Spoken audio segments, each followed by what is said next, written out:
The rain-slicked streets of Brooklyn glittered under the streetlights, but inside the penthouse, the air was thick with betrayal.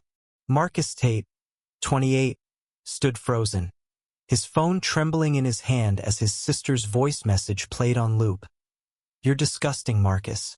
How could you do this to us?" Her words, sharp as broken glass, cut deeper than he'd ever imagined possible. He'd always been their rock, his family's wallet, their provider, the one who paid for their dreams while burying his own. Growing up in a cramped apartment in Flatbush, Marcus had watched his mother, Evelyn, work double shifts at the hospital, her hands calloused from scrubbing floors. His older sister, LaToya, 32, dreamed of law school but never made it past community college.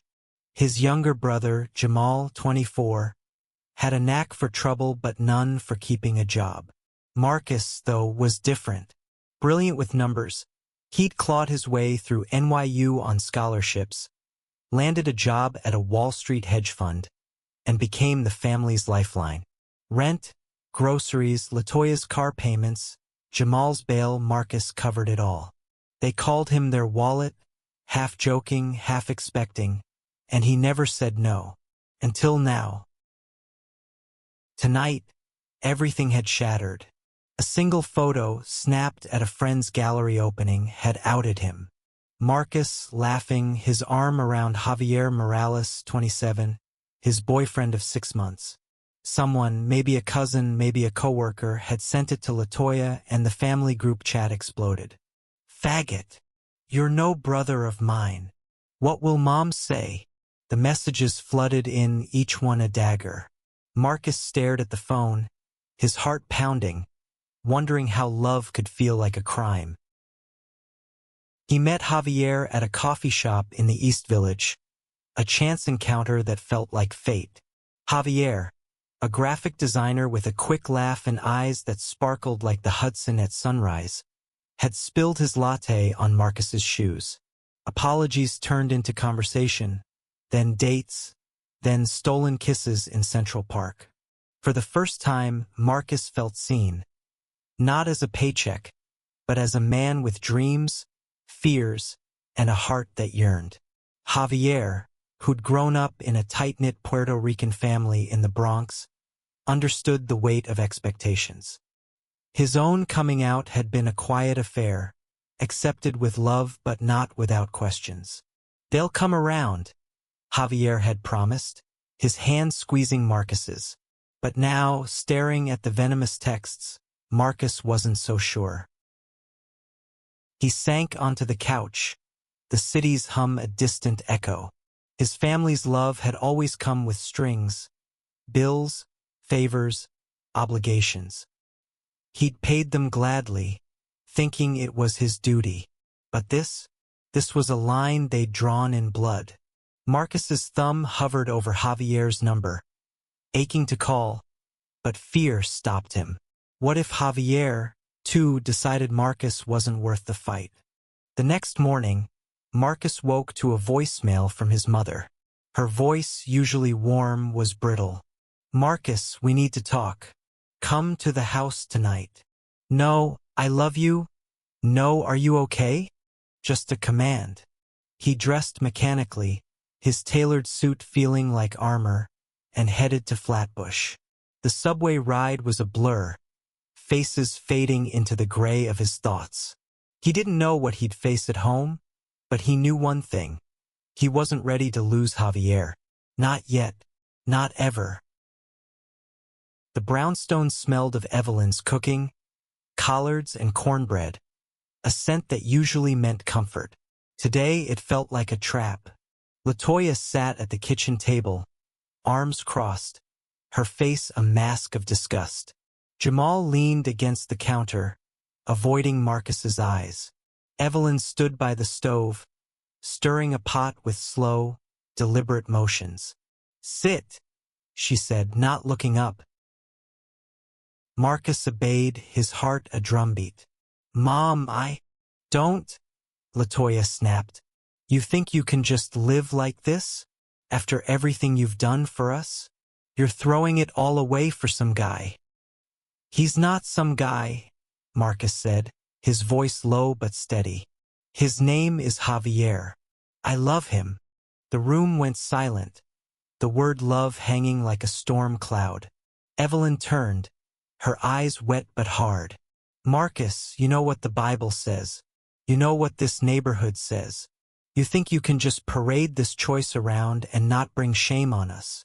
It's not a choice, Marcus said, his voice breaking. It's who I am. Jamal snorted.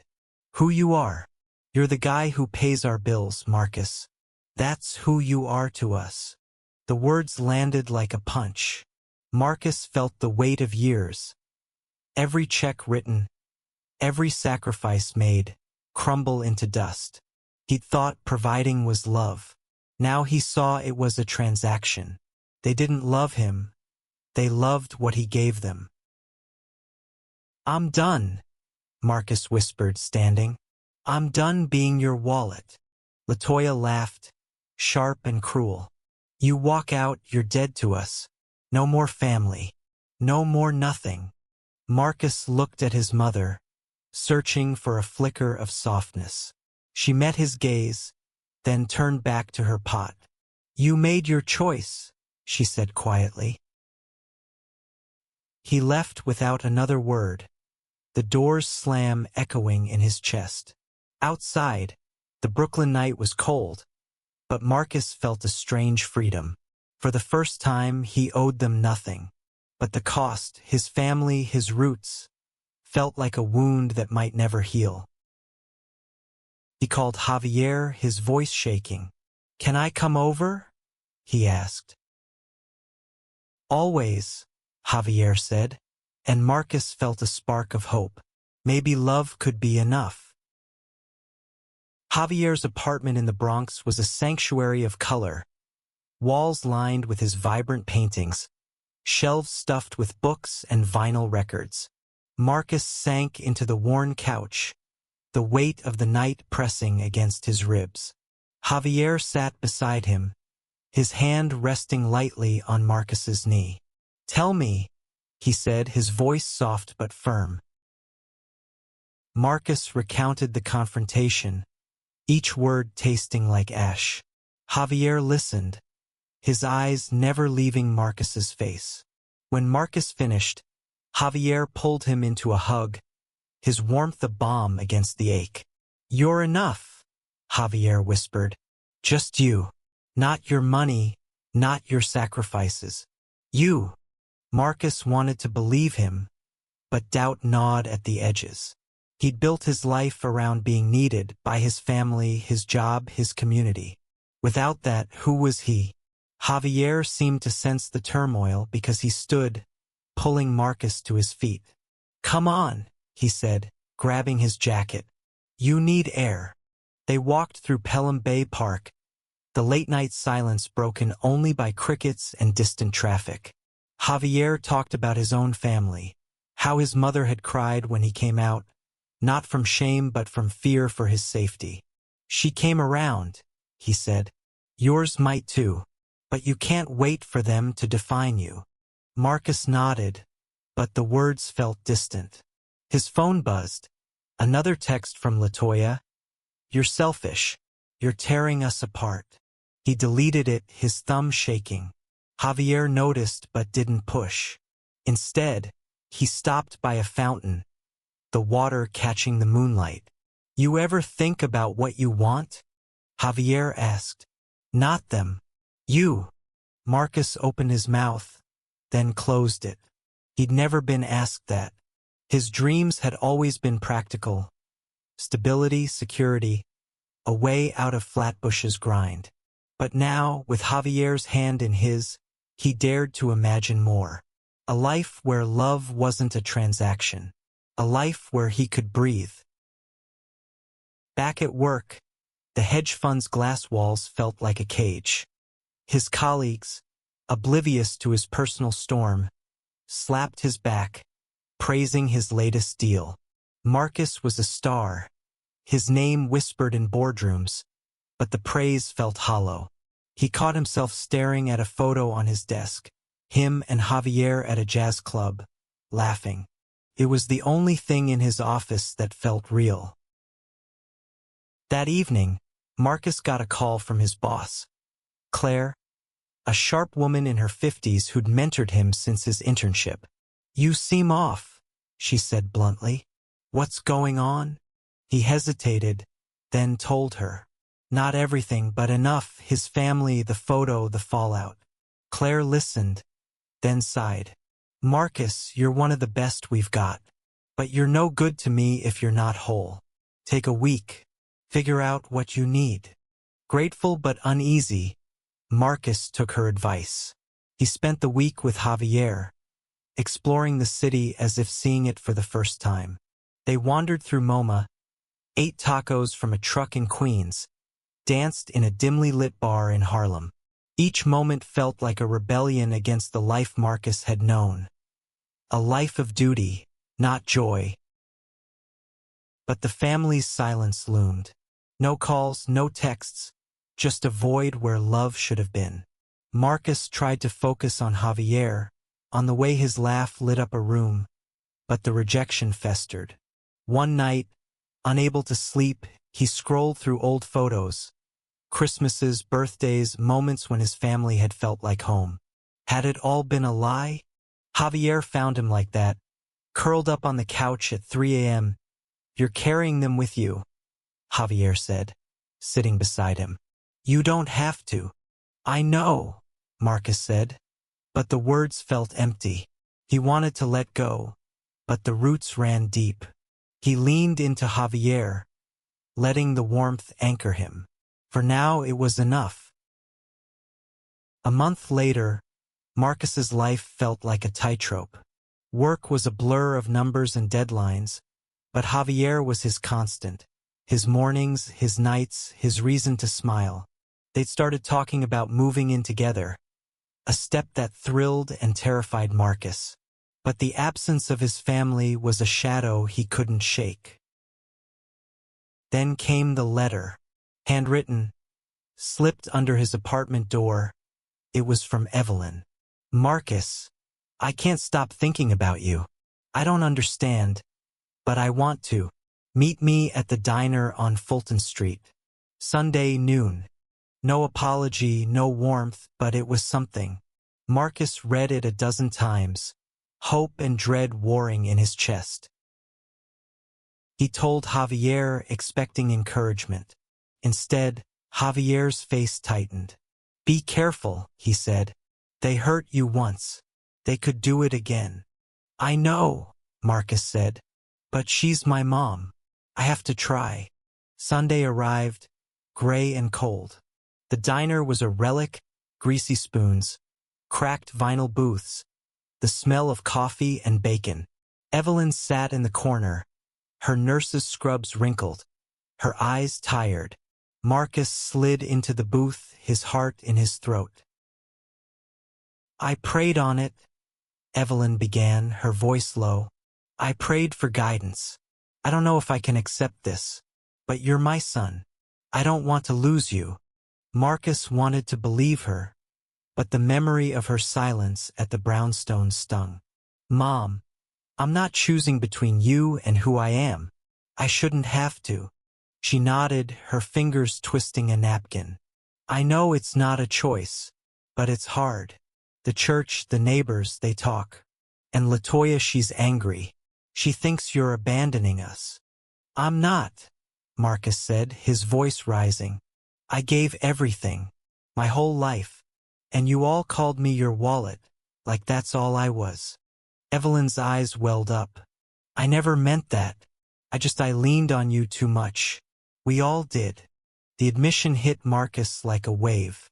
He wanted to forgive her, to bridge the gap, but the hurt was raw. They talked for an hour, haltingly, neither fully yielding.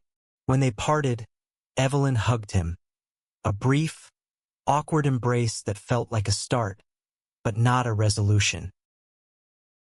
Back at Javier's, Marcus recounted the meeting. Javier listened, then pulled him close.